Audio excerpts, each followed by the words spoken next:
On one of Cissy's wakeful nights, she told Valancy her poor little story. They were sitting by the open window. Sissy could not get her breath lying down that night. An inglorious gibbous moon was hanging over the wooded hills, and in its spectral light, Sissy looked frail and lovely and incredibly young. A child. It did not seem possible that she could have lived through all the passion and pain and shame of her story. He was stopping at the hotel across the lake. He used to come over in his canoe at night. We met in the pines down the shore. He was a young college student. His father was a rich man in Toronto. Oh, Valancy, I didn't mean to be bad. I didn't. Indeed. But I loved him so. I love him yet.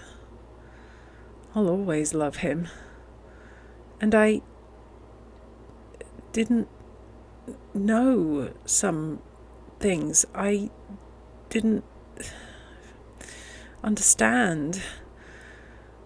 Then his father came and took him away, and after a little I found out. Oh, Valancy, I was so frightened. I didn't know what to do. I wrote him, and he came. He said he would marry me, Valancy. And why, oh, Valancy, he didn't love me anymore. I saw that at a glance. He was just offering to marry me because he thought he ought to, because he was sorry for me. He wasn't bad, but he was so young. And what was I that he should keep on loving me? Never mind making excuses for him, said Valancy a bit shortly. So you wouldn't marry him? I couldn't. Not when he didn't love me anymore. Somehow, I can't explain, it seemed a worse thing to do than the other. He argued a little, but he went away. Do you think I did right, Valancy? Yes, I do. You did right, but he... Don't blame him, dear, please. Don't. Let's not talk about him at all. There's no need. I wanted to tell you how it was. I didn't want you to think me bad. I never did think so. Yes, I felt that whenever you came. Oh, Valancy, what you've been to me, I can never tell you. But God will bless you for it. I know he will. With what measure you meet. Sissy sobbed for a few minutes in Valancy's arms. Then she wiped her eyes. Well, that's almost all. I came home. I wasn't really so very unhappy. I suppose I should have been, but I wasn't. Father wasn't hard on me, and my baby was so sweet while he lived. I was even happy. I loved him so much, the dear little thing. He was so sweet, Valancy, with such lovely blue eyes and little rings of pale gold hair like silk floss, and tiny dimpled hands. I used to bite his satin smooth little face all over, softly, so as not to hurt him, you know. I know, said Valancy, wincing. I know. A woman always knows, and dreams. And he was all mine. Nobody else had any claim on him. When he died, Valancy, I thought I must die too. I didn't see how anybody could endure such anguish and live. To see his dear little eyes and know he would never open them again. To miss his warm little body nestled against mine at night, and think of him sleeping alone and cold, his wee face under the hard, frozen earth.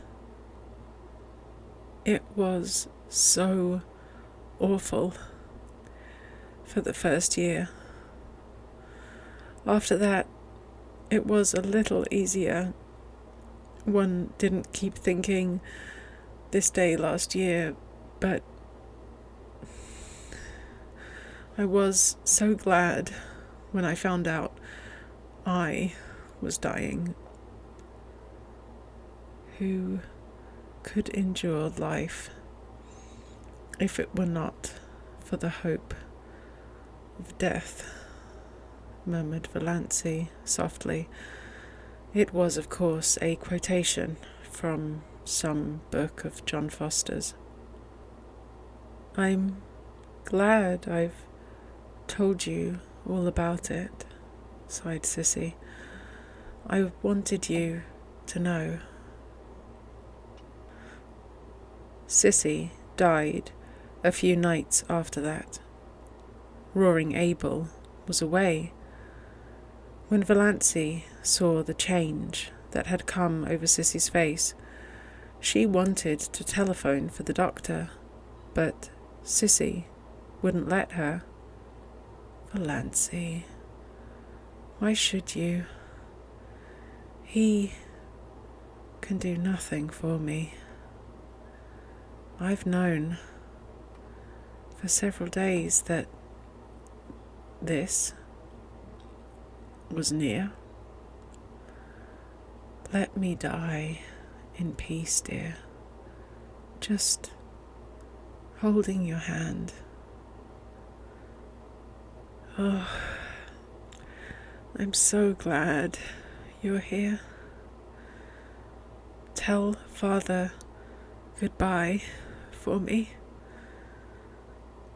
He's always been as good to me as he knew how. And Barney, somehow I think that Barney, but a spasm of coughing interrupted and exhausted her. She fell asleep when it was over, still holding to Valancy's hand. Valancy sat there in the silence.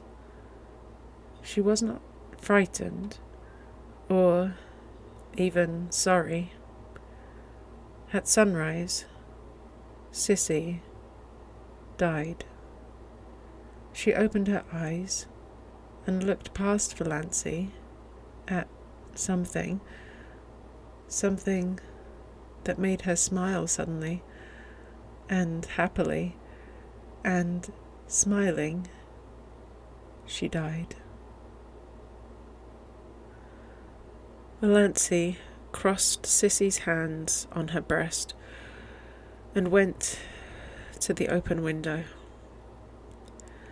In the eastern sky, amid the fires of sunrise, an old moon was hanging, as slender and lovely as a new moon. Valancy had never seen an old moon before. She watched it pale and fade until it paled and faded out of sight in the living rose of day. A little pool in the barrens shone in the sunrise like a great golden lily. But the world suddenly seemed a colder place to Valancy. Again, nobody needed her. She was not in the least sorry Cecilia was dead. She was only sorry for all her suffering in life. But nobody could ever hurt her again. Valancy had always thought death dreadful, but Sissy had died so quietly, so pleasantly, and at the very last, something had made up to her for everything. She was lying there now, in her white sleep, looking like a child, beautiful, all the lines of shame and pain gone. Roaring Abel drove in, justifying his name. Valancy went down and told him. The shock sobered him at once. He slumped down on the seat of his buggy, his great head hanging. Sissy, dead. Sissy, dead, he said vacantly. I didn't think it would have come so soon. Dead. She used to run down the lane to meet me with a little white rose stuck in her hair. Sissy used to be a pretty little girl, and a good little girl. She has always been a good little girl, said Valancy.